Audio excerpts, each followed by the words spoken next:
सभी भक्तों को प्रणाम। जय श्री राम। तो आइए रामचरितमानस का जो सुबह का पाठ है उसे आरंभ करते हैं और जो भरत मिलाप का जो प्रसंग चल रहा है उसे आगे बढ़ाते हैं। बोलिए जय श्री राम। और जैसा कि मैंने कल भी कहा, आप लोगों से विनती की कि जब भी आप पाठ सुने, चाहे थोड़ा सुने चाहे 1 मिनट के लिए उसे सुने, पर प्लीज़ उसमें जय श्री राम लिखकर अपनी हाजिरी जरूर लगवा लीजिए। तो आइए शुरू करते हैं। दोहा। धर्म से तु करुणा यतन, कस न कहु अस राम। लोग दुखित दिन दुई दरस, देखी लहु विश्राम। वशिष्ठ जी ने कहा, हे राम, तुम धर्म के सेतु और दया के धाम हो। तुम भला ऐसा क्यों न कहो। लोग दुखी हैं, 2 दिन तुम्हारा दर्शन कर शांति लाभ कर लें। राम बचन सुनी सभय समाजू, जनु जल निधि मह बिकल जहाजू। सुनी गुरु गिरा सुमंगल मूला, भयो मनहु मारुत अनुकूला। श्री राम जी के वचन सुनकर सारा समाज भयभीत हो गया, मानो बीच समुद्र में जहाज डगमगा गया हो। परंतु जब उन्होंने गुरु वशिष्ठ जी की श्रेष्ठ कल्याण मूलक वाणी सुनी तो उस जहाज के लिए मानो हवा अनुकूल हो गई। पावन पयतियों काल नहाही, जो बिलो की अघ ओग न साही। मंगल मूर्ति लोचन भरी भरी, निरखही हर्षि दंडवत करी करी। सब लोग पवित्र पयस्विनी नदी में अथवा पयस्वी नदी के पवित्र जल में तीनों समय सवेरे, दोपहर और सायंकाल स्नान करते हैं, जिसके दर्शन से ही पापों के समूह नष्ट हो जाते हैं और मंगल मूर्ति श्री रामचंद्र जी को दंडवत प्रणाम कर करके उन्हें नेत्र भर भर कर देखते हैं। राम सैल बन देखन जाही, जहाँ सुख सकल सकल दुख नाही। झरन झरही सुधा सम बरी, त्रिविर ताप हर त्रिविध बेयारी। सब श्री रामचंद्र जी के पर्वत कामदगिरी और वन को देखने जाते हैं, जहाँ भी सुख है और सभी दुखों का अभाव है। झरने अमृत के समान जल झरते हैं और 3 प्रकार की अर्थात शीतल, मंद और सुगंध हवा तीनों प्रकार के आध्यात्मिक, आदि भौतिक और आदि दैविक तापों को हर लेती है। बिटप बेली तृण अगणित जाति, फल प्रसून पल्लव बह भांति। सुंदर शिला सुखद तरुछाही, जाई बरनी वन छवि के ही पाई। असंख्य जाति के वृक्ष, लताएं और तृण हैं तथा बहुत तरह के फल, फूल और पत्ते हैं। सुंदर शिलाएं हैं, वृक्षों की छाया सुख देने वाली है। वन की शोभा किससे वर्णन की जा सकती है। दोहा। सरणी सरोरुह जल बिहग, कूजत गुंजत भृंग। बैर विगत विहरत विपिन, मृग विहंग बहुरंग। तालाबों में कमल खिल रहे हैं, जल के पक्षी कूज रहे हैं, भौरे गुंजार कर रहे हैं और बहुत रंगों के पक्षी और पशु वन में वैर रहित होकर विहार कर रहे हैं। कोल किरात भिल्ल बनवासी, मधुसुचि सुंदर स्वादु सुधासी। भरी भरी परन पुटी रुचि रचिरूरी, कंद मूल फल अंकुर जूरी। कोल, किरात और भील आदि वन के रहने वाले लोग पवित्र, सुंदर एवं अमृत के समान स्वादिष्ट मधु को सुंदर दोने बनाकर अर्थात उनमें भर भर कर तथा कंद मूल, फल और अंकुर आदि की जड़ी बूटियों को सब ही दे ही करी विनय प्रणामा। कही कही स्वाद भेद गुणनामा। दही लोग बहु मोल न लेही, फेरत राम दुहाई देही। सबको विनय और प्रणाम करके उन चीजों को अलग अलग स्वाद, भेद, गुण और नाम बताकर देते हैं। लोग उनको दाम देते हैं पर वे लेते नहीं और लौटा देने में श्री राम जी की दुहाई देते हैं। कहीं स्नेह मगन मृदुबानी, मानत साधु प्रेम पहचानी। तुम्ह सुकृति हम नीच निषादा, पाव दर्शन राम प्रसादा। प्रेम में मगन हुए वे कोमल वाणी से कहते हैं कि साधु लोग प्रेम को पहचान कर उसका सम्मान करते हैं, अर्थात आप साधु हैं, आप हमारे को प्रिय देखिए, दाम देकर या वस्तुएं लौटाकर हमारे प्रेम का तिरस्कार ना कीजिए। आप तो पुण्यात्मा हैं, हम नीच निषाद हैं। श्री राम जी की कृपा से ही हमने आप लोगों के दर्शन पाए हैं। हम ही अगम अति दर्शु तुम्हारा, जस मरुधरणी देव धुनि धारा, राम कृपाल निषाद निवाजा, परिजन प्रजौ चहियु जस राजा। हम लोगों को आपके दर्शन बड़े ही दुर्लभ हैं, जैसे मरुभूमि के लिए गंगा जी की धारा दुर्लभ है। देखिए कृपालु श्री रामचंद्र जी ने निषाद पर कैसी कृपा की है। जैसे राजा हैं वैसे ही उनके परिवार और प्रजा को भी होना चाहिए। दोहा, यह जिय जानि संकोचु तजी, करिए छोहु लखी नेहू, हम ही कृतार्थ करण लगी, फल तृण अंकुर लेहू। हृदय में ऐसा जानकर संकोच छोड़कर और हमारा प्रेम देखकर कृपा कीजिए, और हमको कृतार्थ करने के लिए ही फल तृण और अंकुर लीजिए। तुम प्रिय पाहुनि बन पगुधारे, सेवा जोग न भाग हमारे। देव कहा हम तुम ही गोसाई, ईंधन उपात किरत मिताई। आप प्रिय पाहुनु में वन में पधारे हैं, आपकी सेवा करने के योग्य हमारे भाग्य नहीं है। हे स्वामी, हम आपको क्या देंगे। भीलों की मित्रता तो बस ईंधन अर्थात लकड़ी और पत्तों की ही होती है। यह हमारी अति बड़ी सेवकाई, ले ही न बासन बसन चुराई। हम जड़ जीव जीव गन घाती, कुटिल कुचाली कुमति कुजाती। हमारी तो यह बड़ी भारी सेवा है कि हम आपके कपड़े और बर्तन नहीं चुरा लेते। हम लोग जड़ जीव हैं, जीवों की हिंसा करने वाले हैं, कुटिल कुचाली कुबुद्धि और कुजाती हैं। पाप करत निसी बासर जाही, नहीं पट कटि नहीं पेट अघाही। सपने हूँ धर्म बुद्धि कसकाऊ, यह रघुनंदन दरस प्रभाऊ। हमारे दिन रात पाप करते ही बीतते हैं, तो भी ना तो हमारी कमर में कपड़ा है और ना पेट ही भरते हैं। हमें स्वप्न में भी कभी धर्म बुद्धि कैसी।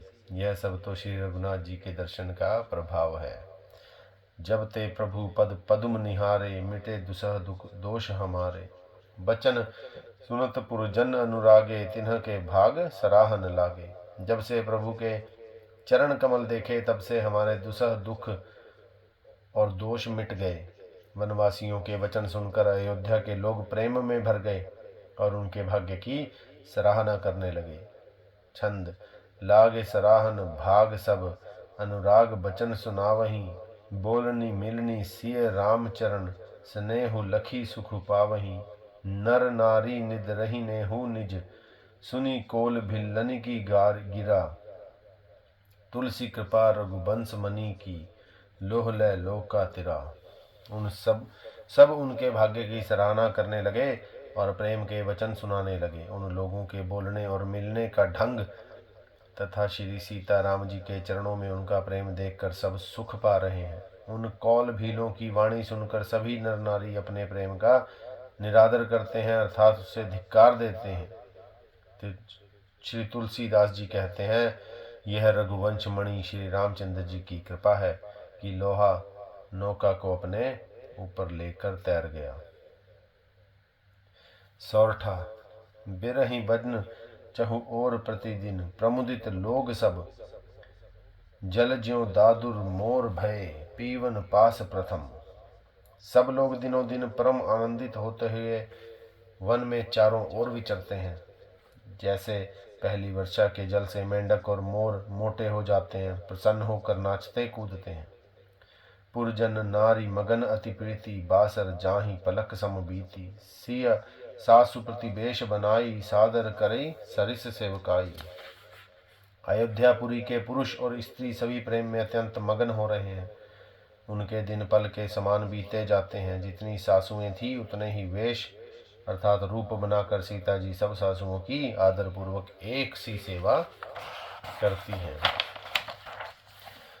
लखन मरमु राम बिनु काहू, माया सब सिय माया माहू। सिंह सासु सेवा बस कीन्ही, तिन्ह लही सुख सिख आशीष दीनी। श्री रामचंद्र जी की सेवा इस भेद को और किसी ने नहीं जाना।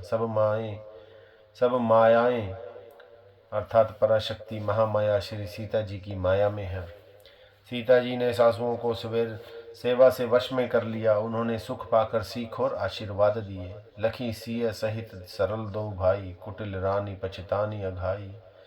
अवनि जमहि जाचती कैकई, महीना बीचु विधि मीचु न दई। सीता जी समेत दोनों भाइयों अर्थात श्री राम लक्ष्मण को सरल स्वभाव देखकर कुटिल रानी कैकई भरपेट पछताई। वह पृथ्वी तथा यमराज से याचना करती है, किंतु धरती बीच अर्थात फटकर समा जाने के लिए रास्ता नहीं देती और विधाता मौत नहीं देता। लो कहूँ वेद विदित कब कहीं, राम विमुख थलु नरक न लहीं। यहु संसौ सबके मन माही, राम गवनु विधि अवध की नाही। लोक और वेद में प्रसिद्ध है कि कवि भी कहते हैं कि जो श्री राम जी से विमुख है उन्हें नरक में भी ठोर नहीं मिलती। सबके मन में यह संदेह हो रहा था कि हे विधाता, श्री रामचंद्र जी का अयोध्या जाना होगा या नहीं। दोहा। निसी न नींद नहीं भूख दिन, भरतु बिकल सुचि सोच। नीच कीच बीच मगन जस, मी नहीं सलिल संकोच। भरत जी को ना तो रात को नींद आती है, ना ही दिन में भूख लगती है। वे पवित्र सोच में ऐसे विकल हैं जैसे नीचे अर्थात तल के कीचड़ में डूबी हुई मछली को जल की कमी से व्याकुलता होती है। कीन ही मातु मिस काल कुचाली, इति भीति जस पाकत साली। कही विधि होई राम अभिषेकु, मोहि अवकलत उपाय न एकु। भरत जी सोचते हैं कि माता के मिस से काल ने कुचाल की है, जैसे धान के पकते समय इति का भय आ उपस्थित हो। अब श्री रामचंद्र जी का राज्याभिषेक किस प्रकार हो, मुझे तो एक भी उपाय नहीं सूझ पड़ता। अब सी फिर रही गुर आय सुमानी, मुनि पुनि कहब राम रुचि जानी। मातु कहे हूँ बहु रई रघुराऊ, राम जननी हठ कर भी न काऊ। गुरु जी की आज्ञा मानकर तो श्री राम जी अवश्य ही अयोध्या को लौट चलेंगे, परंतु मुनि वशिष्ठ जी तो श्री रामचंद्र जी की रुचि जानकर ही कुछ कहेंगे, अर्थात वे श्री राम जी की रुचि देखे बिना जाने को नहीं कहेंगे। माता कौशल्या जी के कहने से भी श्री रघुनाथ जी लौट सकते हैं, पर भला श्री राम जी को जन्म देने वाली माता क्या कभी हठ करेगी। मोहि अनुचर कर केतिक बाता, तही मुँह कुसुमऊ बाम विदाता। जो हठ करऊँ न निपट कर कुकर्मु, हर गिरि ते गुरु सेवक धर्मु। मुझे सेवक की बात ही मुझ सेवक की तो बात ही कितनी है, उसमें भी समय खराब है, अर्थात मेरे दिन अच्छे नहीं हैं और विधाता प्रतिकूल है। यदि मैं हठ करता हूँ तो यह घोर कुकर्म अर्थात अधर्म होगा, क्योंकि सेवक का धर्म शिव जी के पर्वत कैलाश से भी भारी अर्थात निभाने में कठिन है। एक जुगति न मन ठहरानी, सोचत भरत ही रैनी बिहानी। प्रात नहाई प्रभुई सिर नाई, बैठत पठे ऋषि बोलाई। एक भी युक्ति भरत जी के मन में न ठहरी, सोचते ही सोचते रात बीत गई। भरत जी प्रातः काल स्नान करके और प्रभु श्री रामचंद्र जी को सिर नवाकर बैठे ही थे कि ऋषि वशिष्ठ जी ने उनको बुलवा भेजा। दोहा। गुरपद कमल प्रणाम करी, बैठे आय सुपाई। विप्र महाजन सचिव सब, जुरे सभासद आई। भरत जी गुरु के चरण कमलों में प्रणाम करके आज्ञा पाकर बैठ गए। उसी समय ब्राह्मण महाजन मंत्री आदि सभी सभासद आकर जुट गए। बोले मुनि बरु समय समाना, सुनहु सभासद भरत सुजाना। धर्म धुरीन भानु कुल भानु, राजा रामु स्वबस भगवानु। श्रेष्ठ मुनि वशिष्ठ जी समय उचित वचन बोले, हे सभासदो, हे सुजान भरत, सुनो। सूर्य कुल के सूर्य महाराज श्री रामचंद्र धर्म धुरंधर और स्वतंत्र भगवान है। सत्य संध पालक श्रुति सेतु, राम जन्म जग मंगल हेतु। गुरु पितु मातु बचन अनुसारी, खल दल दलन देव हितकारी। वे सत्य प्रतिज्ञ हैं और वेद की माया मर्यादा के रक्षक हैं। श्री राम जी का अवतार ही जगत के कल्याण के लिए हुआ है। वे गुरु पिता और माता के वचनों के अनुसार चलने वाले हैं, दुष्टों के दल का नाश करने वाले और देवताओं के हितकारी हैं। नीति प्रीति परमार्थ स्वार्थु, को न राम सम जान जथार्थु। विधि हरि हरु हस्सि, रवि दिशि पाला, माया जीव करम कुलिकाला। नीति प्रेम परमार्थ और स्वार्थ को श्री राम जी के समान यथार्थ अर्थात तत्व से कोई नहीं जानता। ब्रह्मा विष्णु महादेव चंद्र सूर्य दिक्पाल, माया जीव सभी कर्म और काल। अहिप महिप जग लगी प्रभुताई, जोग सिद्धि निग मागम गाई। करी विचार जिया देखहुनी के राम रजाई शीस सभी के। शेष जी और पृथ्वी एवं पाताल के अन्यान्य राजा आदि जहाँ तक प्रभुता है और योग की सिद्धियां जो वेद और शास्त्रों में गाई गई हैं, हृदय में अच्छी तरह विचार कर देखो तो यह स्पष्ट दिखाई देगा कि श्री राम जी की आज्ञा इन सभी के सिर पर है, अर्थात श्री राम जी ही सबके एकमात्र महान महेश्वर हैं। दोहा राखे राम रजाई रुख, हम सब कर हित होई, समुझी से आने करहु अब, सब मिल सम्मत सोई। अतएव श्री राम जी की आज्ञा और रुख रखने में ही हम सबका हित होगा। इस तत्व और रहस्य को समझकर अब तुम सयाने लोग जो सब को सम्मत हो वही मिलकर करो। सब कहूँ सुखद राम अभिषेकु, मंगल मोद मूल मग एकु। कही विधि अवध चलहि रघुराई, कहूँ समझी सोई करई उपाऊ। श्री राम जी का राज्याभिषेक सबके लिए सुखदायक है। मंगल और आनंद का मूल यही एक मार्ग है। श्री राम जी अयोध्या किस प्रकार चलें, विचार कर कहो, वही उपाय किया जाए। सादर सब सादर सुनी मुनिबर बानी, नए परमारथ स्वार्थ सानी, उतरु न आव लोग भय भोरे, तब सियु नई भरत कर जोरे। मुनि श्रेष्ठ वशिष्ठ जी की नीति, परमार्थ और स्वार्थ अर्थात लौकिक हित में सनी हुई वाणी सबने आदर पूर्वक सुनी, पर किसी को कोई उत्तर नहीं आता। सब लोग भोले अर्थात विचार शक्ति से रहित हो गए। तब भरत ने सिर नवाकर हाथ जोड़े। भानु बंश भय भूप घनेरे, अधिक एक ते एक बडेरे। जन्म हेतु सब कहमित पितु माता, कर्म स्वभासुभ देई विधाता। और कहा सूर्यवंश में एक से एक अधिक बड़े से बड़े राजा हो गए हैं। सभी के जन्म के कारण पिता माता होते हैं और शुभ अशुभ कर्मों को अर्थात कर्मों का फल विधाता देते हैं। दली दुख सजई सकल कल्याणा, अस असीस राउरी जगुजाना। सो गोसाई विधि गति जहीं छेकी, सकई कुटारी टेक जोटे की। आपकी आशीष ही एक ऐसी है जो दुखों का दमन करके समस्त कल्याणों को सजा देती है। यह जगत जानता है। हे स्वामी, आप वही हैं जिन्होंने विधाता की गति को भी रोक दिया। आपने जो टेक दी अर्थात जो निश्चय कर दिया, उसे कौन टाल सकता है। दोहा बूझई मोहि उपाऊ सब, सो सब मोर अभागु। सुनी स्नेह में बचन गुर, उर अमगा अनुरागु। अब आप मुझसे उपाय पूछते हैं, यह सब मेरा भाग्य है। भरत जी के प्रेममय वचनों को सुनकर गुरु जी के हृदय में प्रेम उमड़ाया। तात बात पुरी राम कृपाही, राम विमुख सिद्धि सपने हुनाही। सकुचई तात कहत एक बाता, अर्ध तजही बुध सरबस जाता। वे बोले, हे तात, बात सत्य है, पर है राम जी की कृपा से ही। राम विमुख को तो स्वप्न में भी सिद्धि नहीं मिलती। हे तात, मैं एक बात कहने में सकुचाता हूँ। बुद्धिमान लोग सर्वस्व जाता देखकर अर्थात आधे की रक्षा के लिए आधा छोड़ दिया करते हैं। तुम कानन गवनहु दो भाई, फेर यहीं लखन सिय रघुराई। सुनी शुभ वचन हर्षे दो भ्राता, ते दिव्य प्रमोद परिपूर्ण गाता। अब तुम दोनों भाई अर्थात भरत शत्रुघ्न वन को जाओ और लक्ष्मण सीता और श्री रामचंद्र जी को लौटा दिया जाए। ये सुंदर वचन सुनकर दोनों भाई हर्षित हो गए। उनके सारे अंग परमानंद से परिपूर्ण हो गए। मन प्रसन्न तन तेज विराजा, जनु जी राउ राम भय राजा। बहुत लाभ लोगन लघु हानि, सम दुख सुख सब रोवहि रानी। उनके मन प्रसन्न हो गए, शरीर में तेज सुशोभित हो गया, मानो राजा दशरथ जी ही उठे हों और श्री रामचंद्र जी राजा हो गए हों। अन्य लोगों को तो इसमें लाभ अधिक और हानि कम प्रतीत हुई, परंतु रानियों को दुख सुख समान ही थे। अर्थात राम लक्ष्मण वन में रहें या भरत शत्रुघ्न, दो पुत्रों का वियोग तो रहेगा ही। यह समझकर वे सब रोने लगे।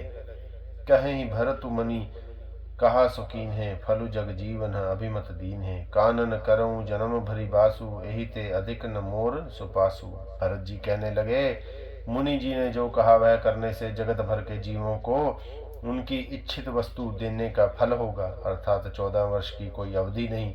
मैं जन्म भर तक वन में वास करूंगा मेरे लिए इससे बढ़कर कोई और सुख नहीं है। तो आज सुबह के पाठ को हम यहीं पर विश्राम देंगे और संध्या को एक बार फिर से मुलाकात होगी इसी रामचंद्र चरितमानस के पाठ पर, और भरत मिलाप के प्रसंग को हम आगे बढ़ाएंगे। तब तक के लिए हमें आज्ञा दीजिए। जय श्री राम।